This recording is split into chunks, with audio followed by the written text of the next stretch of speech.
Welcome to Profit First Nation, the official podcast for entrepreneurs who are operating their businesses in the zone of permanent profitability. I'm Mike Michalowicz, the author of Profit First, and now here's your Profit First Nation guide, Danielle Mulvey. Welcome back to another edition of Profit First Nation.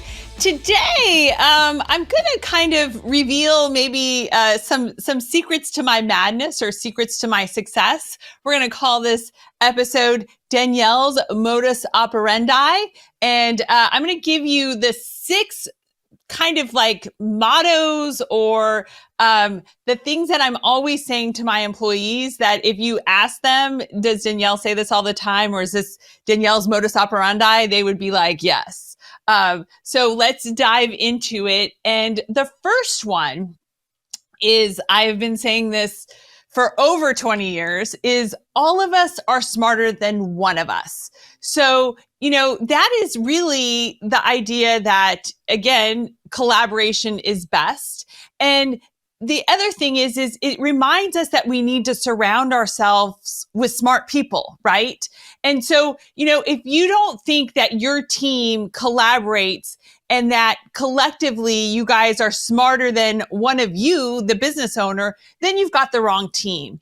And the same thing with, who you're surrounding yourself with outside of work or in networking groups or in masterminds and such. So, it's really, again, that concept of all of us are smarter than one of us. You need to be surrounding yourself with people who feed your intellect, who help you troubleshoot things, who help you stay proactive and look at things from different perspectives so that whatever you're thinking, you're able to make it better by collaborating and working with other people. So all of us are smarter than one of us. And I often say this to our team and remind them, when we're having really great sessions on collaboration or brainstorming, or, someone has found an error or a mistake or a better way to do things, then maybe it's we've been doing it for so long. I'm always saying, yes, all of us are smarter than one of us. And that, again, just kind of reminds people their value in being a continual contributor to your business success, the team success, maybe the client success and such. So that is the modus operandi. Number 1 is that all of us are smarter than one of us. And the challenge to you is to make sure that you are surrounded by employees who are great people to collaborate with and who make you smarter by being your employees. The second one is probably the one that I'm most famous for. And so my second modus operandi is, why don't airplanes fall out of the sky? It's a question. And when I say this, I usually get an eye roll from my employees, because why don't airplanes fall out of the sky? Because pilots have to follow a checklist. So no matter, if a commercial airline pilot has, 2,000 hours or 5,000 hours of flying time, they have to follow a checklist for their pre-flight routine. Then there's a whole checklist when, the plane is taking off and getting to its cruising altitude. And then when they go down and prepare for landing, again, they're following a checklist. And that is why airplanes don't fall out of the sky. That is why airplanes operate as the most safest form of transportation, because there is such consistency in the operations because they're following the checklist. And when they follow the checklist, boom, boom, boom, boom, boom, it operates perfectly, seamlessly, safely. And so that is kind of then getting to the point of like, well, what kind of things are you doing in your business? You should be operating with checklists, just like pilots do. If you want efficiency, if you want consistency, if you don't want any mistakes, the checklist really helps you do that. And, I have to say that there have been some times where, if I'm filling in for someone or doing something, and it's been a while since I've done it, and if I don't follow the checklist, guess what? this one makes an error. And so, even I, who maybe have been, having a process or system in our business for 10 plus years, but I don't do it all the time, and I might need to do it to fill in for someone on vacation or something like that. Again, I have to go back to the checklist. But even if I was doing that job every week, I would be doing it using the checklist because, again, I don't want the airplane to fall out of the sky. I don't want it to land on me. In our business, we have the process and checklist. Sometimes it's literally a manual piece of paper. So, we have kind of like a checklist for when we're processing and posting payments and such, and kind of, getting the information from our ERP that outlines, okay, well, what was our cost of goods on this? What was the materials cost? What's the sales tax? What is the commission owed to the salesperson for this, et cetera?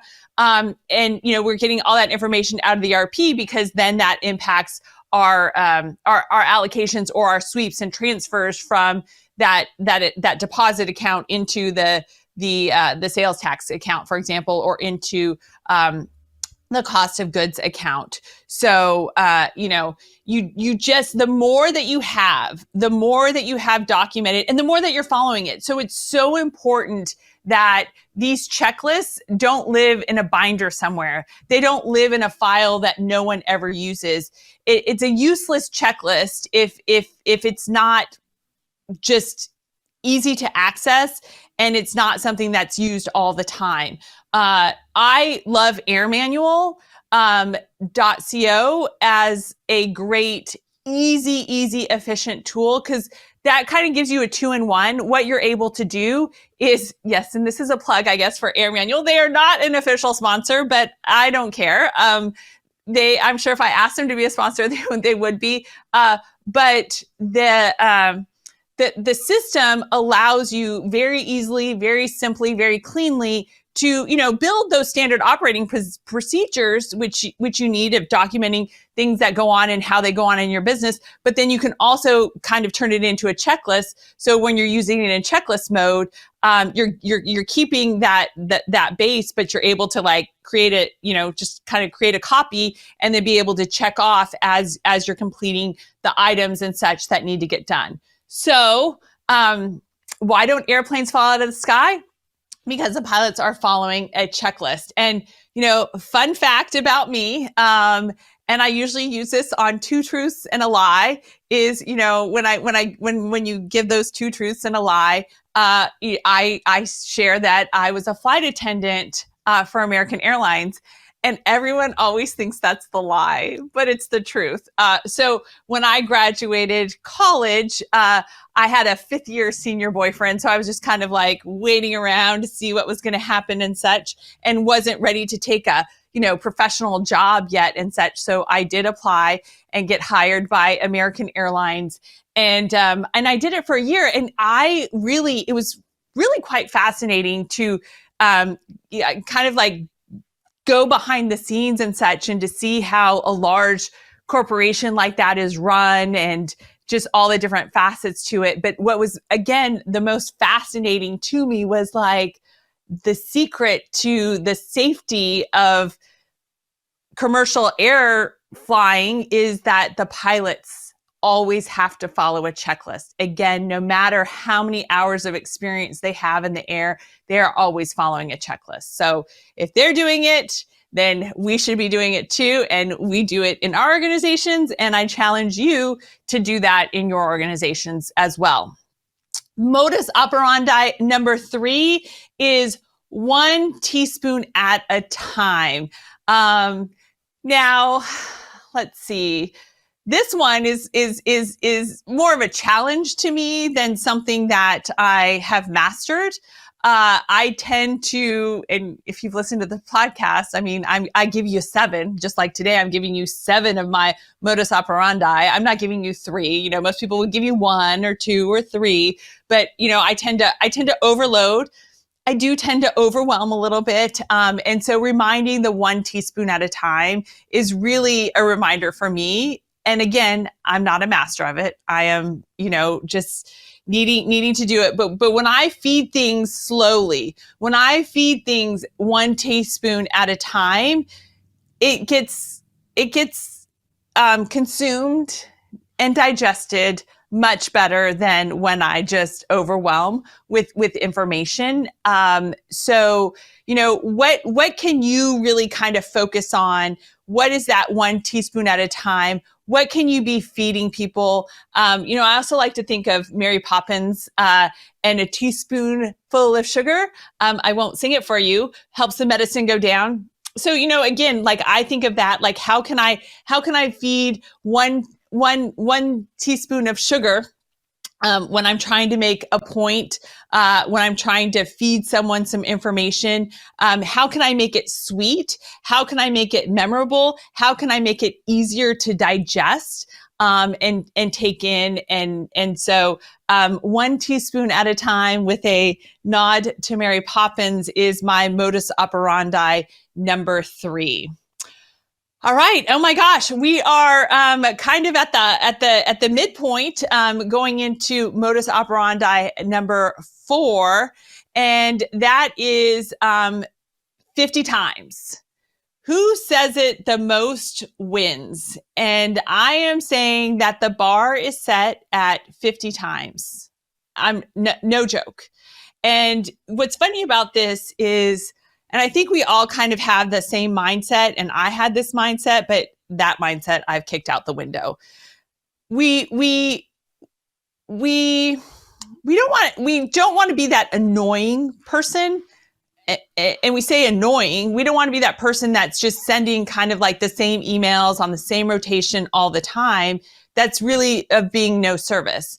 And I was on a call in a little mastermind that I'm part of, and people were kind of lamenting about the fact that, gosh, it just seems harder to get anyone's attention. It's harder to get people to opt in or reply, et cetera, and such.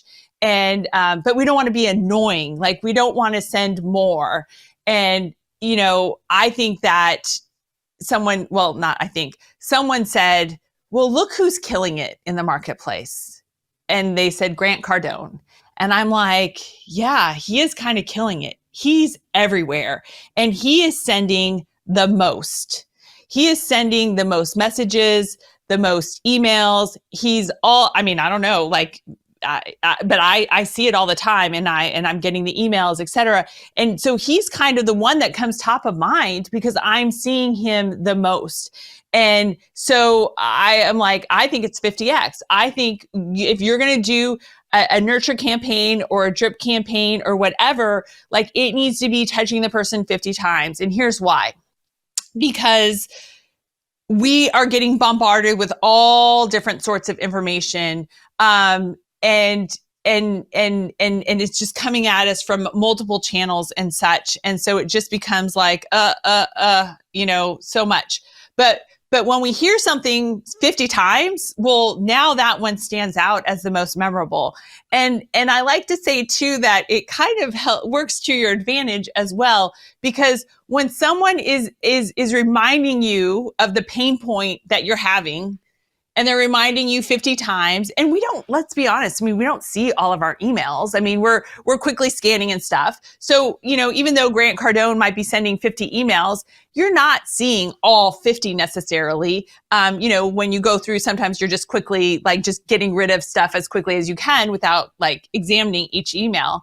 But that 50 is kind of a magic number, because there's going to be enough repetition and enough of the subject line that's just kind of like reminding you, and maybe, just kind of continuing to pour some salt into that wound of your biggest pain point and the problem that you solve for your client's biggest pain point. And it's sort of, I like to say too, like, the recipient is kind of saying, well, gosh, I keep getting all of these messages about this, and yeah, that is a problem. And 3 weeks later, you're still getting these messages, and yeah, it's still a problem. And maybe it's kind of getting bigger because now I'm more aware of it. And And so you're kind of thinking, gosh, is the universe trying to tell me something? Are they trying to be warning me? Like I'm getting all these messages about addressing this particular problem in my business. And so that then I think becomes part of the impetus to like prioritizing fixing that problem, if that makes sense. So my challenge to you is like, create a campaign that has 50 touches, and just inundate. Because I know, here's the thing, you are not being annoying. You are not a salesy kind of person. You genuinely want to help your clients solve their problems. And so in order for you to win with all the noise out there, to be the one that your client, that your client or your future client picks to help them solve their problem, you have to be the one that's top of mind. You have to be the one that has sent the most messages. You've been the one that has, poured the most salt in the wound, maybe, to share with them, how and why you are the best person, no matter what you're charging, to help them solve their problem. Okay. And I swear to God, it will take 50x. It will take you sending that message 50 times, because whoever says it the most wins. And, again, I just think that's what's happening out there in the marketplace. Okay. So it's not 6 times. It's not 9 times. It's not 15. It's not 20. It's frickin' 50 times, people. 50 times, okay? And that will get you your highest response rate, I promise. All right, modus operandi number 5 is care and feed your employees like they are your children. Before I had children, before I had James and Emerson Mulvey, I had employees, like for almost 7 years before I had children. And, I loved my employees when I didn't have children as much as I love my children now, and I love my employees now. So, when you want to see them succeed, just like you want your own children to succeed, just like you provide the encouragement, the safety for your own children, your employees want, need, and crave that same level of comfort, that same level of safety, that, just like you're your children's biggest cheerleader, you should be your employees' biggest cheerleaders in your organization, because that's when the magic happens. And, this kind of gets into All In, the book that Mike has written and I collaborated with, that comes out in January 2024. But the FASO system, which is fit, ability, safety, and ownership, that safety part is I think if you just channel caring and feeding your employees like they're your children, then that's where they will feel safe. That's where they will thrive. That's where they will be able to come into work and have, the best ability to just get the job done. And regardless of what's happening outside of in their personal life, outside of work, the job and the work should provide to be their happy space. I mean, honestly, for some people, outside of sleep, the most time they spend doing something is working. And so, how can you make that the happy space? How can you make that their home away from home, their second home, the place where they feel safe, the place where they feel appreciated, the place where their colleagues and their employer, you, the business owner, are their biggest cheerleader, just like you do for your own children. So, modus operandi number 5 is care and feed your employees like they are your children. And modus operandi number 6, oh my gosh, this is just going by so fast and so much fun. But number 6 is freedom and flexibility for all. So this is kind of interesting. we have the 40-hour work week, whatever. But as business owners, we know that we're going to work 7 days a week. If we have to work 7 days a week, we are going to work nights, weekends, early mornings, whatever it takes. And so to us, we might feel a little more entitled that, hey, my son's playing, a game at 4:00. So I need to leave work and kind of end my day and wrap it up by 2:30. And so, that would kind of be outside of a normal business day and such. But I mean, hey, does my team know that I've been up since 4 a.m. working and sending emails? Maybe, maybe not. My team actually knows. But anyways, but what you have to do is, if you want freedom and you want flexibility in your organization, which, let's be honest, this is why probably a big motivator why you started your own business, was to have this sense of freedom and have this sense of flexibility. You should be able to you extend that to your employees as well. And so, what's good for the goose is good for the gander. And if you want flexibility and you're exercising some flexibility and some freedom in your organization, then how can that be good for you and also good for your employees? How can you incorporate that into your organization? So, for example, in one of our businesses, we let people kind of like create their own schedule, but there are parameters in which it needs to get done. And but they have a sense of freedom. It's okay. They say, we say, for example, in our claims exam organization, that you need to start by 9 p.m. Eastern and you need to finish your day by 7 p.m. Eastern. So regardless of what time zone you work in, we kind of use Eastern time zone, since that's where the majority of the team is. And But you can say, hey, I'm going to start at 6 a.m. Eastern, and I'm going to finish my day. I'm going to take a half-hour lunch, and I'm going to finish my day by 2:30 p.m. Eastern time. So you've just, hopefully I got the math right there. But giving that flexibility, there's still consistency. Like, you can't just randomly start at 6:30 one day and 8 o'clock the next day and 9 o'clock the third day. We want some consistency, but we want to be flexible and we want to do what works for you, and sometimes that changes based off of the season. Sometimes, our employees who have children, end up making like a little break early in the morning. So they start their day early before the kids get up. Then they take a little bit of a break to get the kids up, get the kids out the door, get them to school, et cetera. And then they come back. It doesn't have a negative impact on things, but it works with them and it reduces their stress.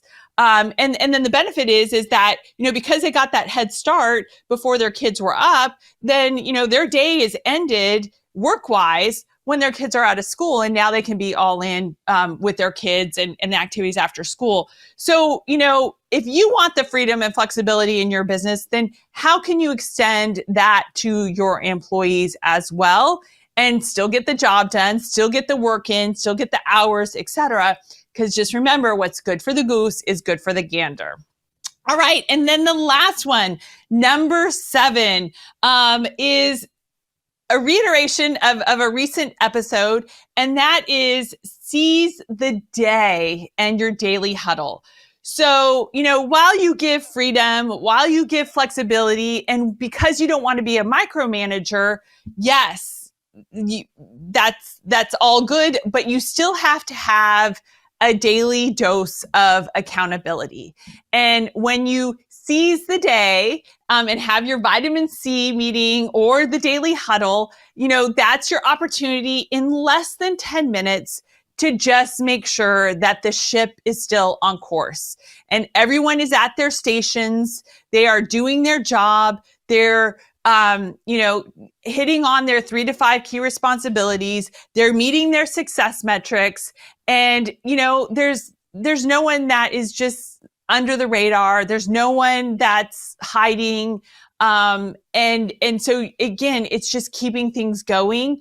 And I'm going to be honest, it kills me when something takes me away from attending my daily huddle or my vitamin C meeting. We call them different things in different organizations in my world. But it just like the days are better. The team is better when I am present for the daily huddle and vitamin C. So while this is Modus Operandi number 7, I saved it because this is the best for last. This is the most important thing that happens in my business to make sure that the wheels keep turning and we're still making progress. We're producing results every day. And then it's also that opportunity to appreciate the team members and give public recognition. Today, I showed something that Ro and our team had made, and it's a video intro and outro. And it was fantastic. And so I'd already seen it. I'd already approved it, but I shared it with the team and gave him public recognition of like, oh, isn't this amazing? Isn't this awesome? And so again, it becomes habit. It becomes routine. It's on a rhythm and it happens every day. And do your darndest to be there every day. But just make sure it happens every day, even if you can't be there, and come back the next day if you can't be there, and the next day after that, and this, that, the other. But that really is the true secret, I'd say, to my success, and technically the most important modus operandi that I follow. So, thank you for joining us for another episode of Profit First Nation. Remember, if you would like to connect with a certified Profit First professional accountant, bookkeeper, or coach, you can go to profitfirstnation.com and click on contact. And also, if you have a question for the podcast, we answer questions on episodes ending in 0. We tackle questions on episodes ending in 5 when Billy Ann Grigg, the Chief Profit First Professional Guide, joins us. And we also address questions on episodes ending in 8 when we have Mike join us for the podcast. So please feel free to send us your questions. We also try to answer those faster than the episodes come out. So that's also too where you can submit questions. Thanks so much again for joining us, and cheers to another profitable day, my entrepreneurial friend. Thanks for tuning in to the Profit First Nation podcast.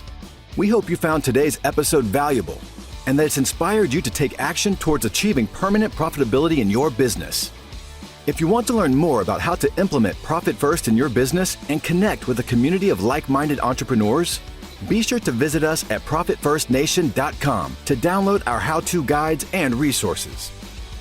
Remember, permanent profitability is within your reach, and we're here to support you every step of the way. So let's do Profit First right together.